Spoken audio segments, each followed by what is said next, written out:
More. We turn now to Capitol Hill, where we're joined by Republican Congressman Mike Flood of Nebraska, chair of the Republican Main Street Caucus and member of the House Financial Services Committee. Yes, some lawmakers are still there. Congressman, it's great to see you, and I wonder your thought on this news of what we're about to face at airports around the country on Friday. Is this what will finally bring this shutdown to an end? And there's no reason that should happen. I mean, why are we impacting somebody's weekend plans to make a political point? Listen, I came back to Washington because I had this thought, we'll get through the Tuesday elections and then we'll end this farce. And here we are. I'm waiting, and I'm understanding that the Democrats are backing further away from the table. And then obviously you have this conversation about the FAA and the air traffic. How bad does it have to get before they're serious about ending this? Listen, they've made their point. They had their protest. They had their elections. How does this get any better? Like, finish it up. Let's go home. What makes you think they're pulling away from the table, Congressman? Did somebody tell you that directly from the other side of the aisle? Well, not from the other side of the aisle, just in conversations I've had with a lot of our Main Street Caucus members. A lot of them have friends over in the Senate. They're getting kind of bits and pieces about, Capitol Hill chatter. There was a lot of anticipation that we could be in a position to maybe even move this forward. Our speaker was excited about the idea. Our leadership team thought there was a chance. And then, of course, we had a chance to visit with the speaker later today. And, he's as frustrated as anybody else. He wants this to end. The president wants this to end. And I think the American people are tired of it, too. Well, the president does say he wants this to end. In fact, he told Senate Republicans today he wants them to kill the filibuster. Do you worry about what that means when the shoe's on the other foot?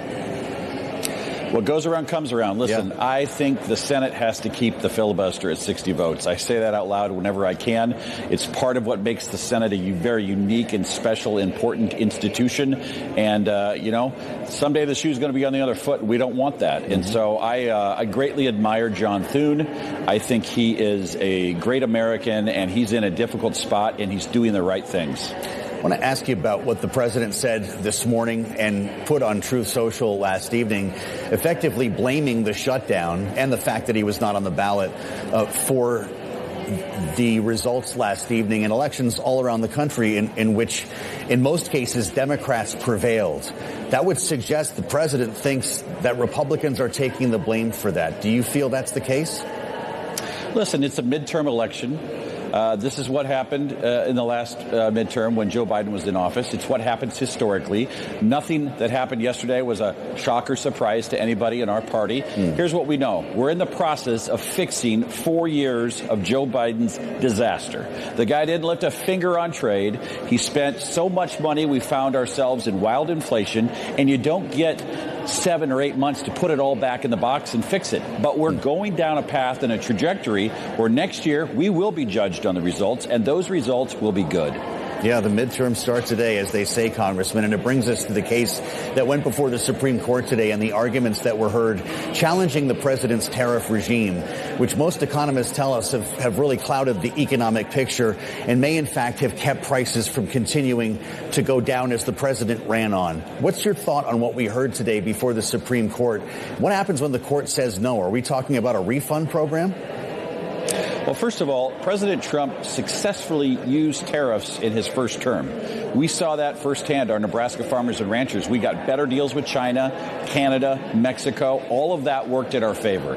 Listen, the Supreme Court's going to take this under advisement. They're going to issue an opinion. Hopefully it's sooner rather than later, so we have some certainty, because we need certainty. But ultimately, we're going to have to follow the law. The Supreme Court's going to make a decision, and it's going to be what we follow. But here's what I know. Regardless of what the Supreme Court does, President Trump is going to take every step that's legally available to him to improve our trading relationships and opportunities around the world. He's already shown that. That's why China is now buying our soybeans. That's why countries like Japan, Indonesia, Vietnam, South Korea, they've all come to the table. I can't wait to get to work on India and other countries like that. We've had a trade imbalance for far too long. This president isn't going to let it go without at least addressing it. Well, I believe it was Amy Coney Barrett today, Justice Barrett, asking if it would be a disaster, if it would create a disaster if this money had to be paid back.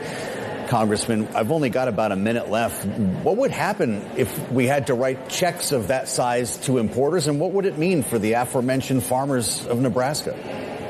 Well, let's just remember those checks come into the U.S. Treasury and Congress decides how to spend it, and we haven't identified a place to spend it. So if the court orders it, it's going to have to be something that we do. That's how this system works. We follow the Supreme Court's orders. Hopefully, they will recognize the presidents for a long time have had a lot of latitude when it comes to tariffs. That has been the precedent, and President Trump used it very successfully in his first term, and I think we are on the cusp of seeing some really good agreements that will benefit Americans, and hopefully it all sticks.